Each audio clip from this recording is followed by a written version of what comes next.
James Jones is all fired up. 9 years, 8 with the Packers. I'll get to that in a second. So you have been a WNBA watcher for years. You're not somebody like me who just swoops in to suddenly talk about it. You've been watching it for years. And you were telling me during the break that the WNBA, comparatively, is a more physical brand of basketball. It's not close. Than the NBA. Now, we know that a bigger man. Yeah. But you're saying the WNBA, and you've watched it for years, is more physical than the NBA stylistically. Without a doubt. And that's how the women been playing for years. Like, the men, the game grows faster with them, right? They're able to adapt a whole lot faster. The women, they play a certain way. That's closer to the ground. Yes. Not a lot of vertical, right? They really physical. That's why for years, it's always been a big being drafted in the WNBA, first overall and all that. Now you're starting, size, physicality. Now you're starting to get a lot of these guards in the NBA. But the WNBA does not change, and they don't care who you are. If you watch the WNBA, A'ja Wilson has been getting beat up for years. She's the 2-time MVP, but the game is violent. When you watch this game, people want to say, hey, man, you got to call this foul for Caitlin Clark or change this or change that. They don't. The WNBA does not care. As a star, you have to adapt to the game. Well, and what you're saying is the men's game is a more vertical game. No question. So I can elevate above you. If we're in the NBA, I can elevate above you to score. No question. It's more grounded in the WNBA. So physicality is how you score. Yes, like it's a chippy league. When you watch these guards guard each other, not just Caitlin Clark, when you watch them guard each other, it is hands on. In the NBA, it's hands off. But in the WNBA, it is hands on. It is violent, right? It's kind of like Michael Jordan's era. Michael Jordan was getting beat down. You know what he said? I got to get in the weight room. And that is what Caitlin Clark is going to have to do. The game is not going to change. It is going to be physical. You have to adapt to the physicality of the game.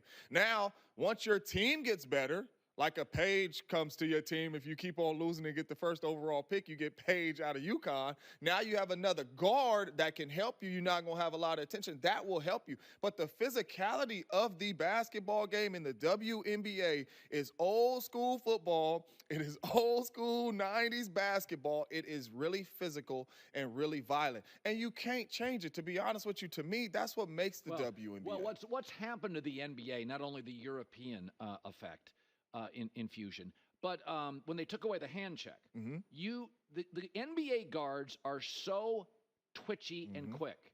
Nobody can stay in front of Steph and Ja Morant. You can't stay in front of anybody. So that makes the league less physical. In fact, the NBA, concerned about that, has tried to tweak it to make it, engineer it to be more physical, because nobody can stop anybody. Exactly. That's why you're scoring 130 points a game. Because now bigs in the NBA can shoot threes. Bigs have to go outside. The lane's wide open. You can't hand check a guard. So the NBA has gotten so athletic, so twitchy, so skilled. They're trying to engineer more physicality. You're saying the WNBA is just a physical brand of basketball. It's been physical since it started. You've been watching it. That is the women's game. That is the college women's game. It is just a really physical game. You have to adapt to the physicality of the game, and I believe Caitlin Clark will. Now, after the whistle stuff, we all know. I mean, we can all agree on that. You cannot do that. Flagrant. Yeah, that's a flagrant. You cannot do that in any league. You can't do that in football, basketball, but you can't do that in any league. So that's out. But here's what you're saying, basically, is that people, and I'm guilty of this, have said, Caitlin is Steph. But what she really is, a more grounded version, is Luka. And what Luka's been able to do is use his body because he's not jumping over people. So she's actually got a little more Luka than a little more Steph. Playing at his pace. You know, Steph is a little bit quicker, better ball handler and all that than Luka and Caitlin, you know. But Caitlin plays at her own pace. Now you have to adapt to the physicality of the game. Can I shoot this basketball if somebody is pushing on me, if somebody leaning on me? Can I create separation, you know what I'm saying, with my strength and all that, instead of just running off screens and doing that? We see Steph a lot as he's grown in his game. He doesn't necessarily have to come off the screen. Steph can have the ball at the top of the key and use his body to get his shot up because he has gotten a whole lot stronger. Caitlin Clark needs to get a whole lot stronger, which she will, because even through these first 10 games that she has played, you see the difference. You see her adapting to the physicality of the game. But when I hear people say, man, you got to do this and change these rules and do all that, no, you don't, right? Every player in the WNBA that has come before Caitlin Clark has adapted to the physicality of the game. Is she getting more attention than a lot of these girls that came in? Sure. Absolutely. We would be crazy not to say so. You got a rookie getting picked up from full court. You got, when she crosses half court, her defender don't even look at nobody else. I'm not help defensing on nobody. Caitlin Clark will not get a shot off. That's how they are playing her. Totally different than they played any other rookie. But she'll adapt. But she will adapt, but the physicality of the game cannot change. You can't start bending the rules. So CJ Stroud, like me, is a man who enjoys a good cold beer and a trophy. And he says, I'll take Eli's career, 2 trophies, beat Tom, over Aaron's. What was your initial reaction to that? I respect CJ. I do. And CJ is a heck of a player in our league. He is going to be a special player in our league. What's the big but?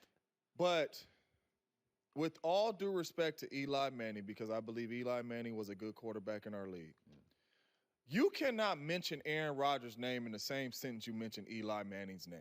They are not even close as players. You are talking about a 5-time All-Pro to 0 for Eli. You are talking about a Super Bowl champion in Aaron Rodgers and a 4-time MVP. Look at this graphic. Now, I know CJ is talking and he's on a podcast, but I'm sure if CJ seen this graphic, he would change his answer because this is absolutely crazy. We have a guy that is going to walk into the Hall of Fame and arguably a guy that has 2 Super Bowl rings that people go like this, should he get in? When we talk about a career, you're talking about a Super Bowl champion, a 4-time MVP, and we can recognize and see the numbers that is on this screen. Yeah, that's fair. So basically what CJ Stroud is telling me is, give me Trent Dilford over Dan Marino because he got 1 more Super Bowl ring. And give me Joe Flacco over a Dan Marino because he has a Super Bowl. We're talking crazy. Like, if we're truly watching the NFL game, and I know CJ is a student of the NFL game, that is why he is so good. Yeah. With all due respect to my guy, Eli Manning, we cannot even say the name Aaron Rodgers in that same sentence. And the truth is that Super Bowls are situational. Eli had 4 elite defensive linemen. Come on. Because Aaron Rodgers had a top 10 defense how many times, Colin? Once. And how many Super Bowls he got? 1. Yeah. So Eli was, to a large degree, and I say this as somebody who loves Eli, that defensive front was really. Oh, man. They held that team to 17 points. The Randy Moss team. The Randy Moss team. That was dropping 50 Come on, man. Come on NFL teams. I love Eli. This is crazy. Yeah. I want to know your take, though. What is your take on this? I always do this with a smile on my face because I really love Eli. He made arguably the 2 greatest throws in Super Bowl history. I can agree on that. I mean, the Mario Manningham throw, if you go back, literally, this is what's open. A dime of a fade ball into the It's insane. It's literally a football-sized ball in it. And David Tyree sticks to his helmet. But I do believe that we get too immersed in championships, and they're situational. I mean, Dirk Nowitzki wins a championship. I'm not even sure that's his best team. Miami was not fully formed. LeBron's a villain. He gets tight in game 3. J.J. Barea is playing over his skis. So championships are situational. No doubt. And it's funny because a lot of people don't know that when I got released by the Raiders, I signed with the Giants. And I played with Eli Manning. And obviously, I played 8 years with Aaron Rodgers. But I thought you signed with the Raiders.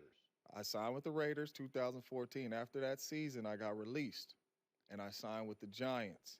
And I went and I asked for my release because Jordy Nelson has tore his ACL. And I asked to go, can you grant me my release? I wasn't going to be a big-time part of the Giants offense. Can you send me back home? So you were at practice every day? And as I'm at practice, I won't say the young players' names or the players that were there names, but as I'm at practice, I'm like, he got to let that go. He got to throw that. He got to put that here. And they like,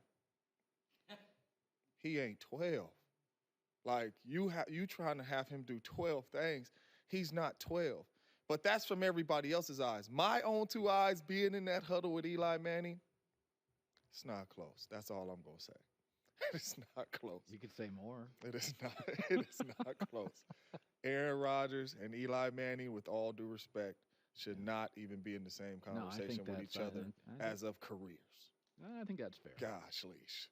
I love you, CJ. But man, that's well, these young guys, they don't know what you put a mic in front of them, they're just not ready for the big answer. Maybe. I mean, and I understand. I mean, you hear 2 Super Bowl rings. You know what I'm saying? It sounds big. You hear it. It sounds good. I mean, that is why we play the game as a team.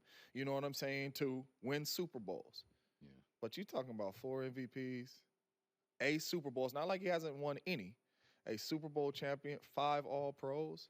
I mean, Eli Manning has 0 All-Pros. I don't even know if he has. I mean, I know he don't got an MVP, but has he even been in the MVP voting? Did he get a top 5 anywhere? Like, the only reason why when I first heard this, like, Aaron Rodgers, some people, as myself, argue him to be one of the greatest ever with 1 Super Bowl ring. With what we. Yeah, I think we never will talk about Eli like that. Yeah, no, that's right. You know, and I don't want to dog my dog Eli because, like I say, I love Eli. Eli's more in the Phillip Rivers category. Phillip was a little better regular season. Eli better playoffs. That's fair. Win-wise. Yeah, because that's what I'm starting to recognize now. Even being on Speak and talking with my dog Shady and talking with Joy. I'm starting to see that. As a quarterback stat, it is all about Super Bowls. You kind of forget the talent, you know? Just like some people are like, if Patty wins another one, I have him in front of Brady. And a lot of people are like, what are you talking about? Like, Brady has 7 of them, been to 10. But you watching? Are you watching the talent that's in this dude? Yeah, so I think when we talk about the quarterback spot, we lose the talent they got and go straight to the rings. We talk any other position, it's how great of a talent he was, right? Emmitt Smith, a lot of people don't have labeled as the GOAT at running back. You have Barry. Right. You know, or Falk or whoever, you know what I mean? Because of the talent that he has, you know. So quarterback's all about winning. But this. See, Aaron thinks I'm anti-Aaron, but you know how often I let people come on this show and say nice things about him? And I'm not anti. Sometimes he's a little prickly for my taste, but you know what? I'm a little prickly. Yeah. Behind the scenes, I'm no day at the beach. Yeah. Aaron, a great dude, man. Great teammate, one of the best teammates I've been around. But this right here. That's just too much. That's a bridge too far. That's just like, they text me last night and they say, James, can you come on the show with Colin? I said, absolutely. They sent me the topics this morning. I said, no, I'm not coming. I'm not answering his question, no. Hi, everybody. It's me, Uncle Colin. Subscribe here to get the latest from the herd, including exclusive behind-the-scenes videos and more, wherever you may be, however you may be watching. Thanks again for making us part of your day.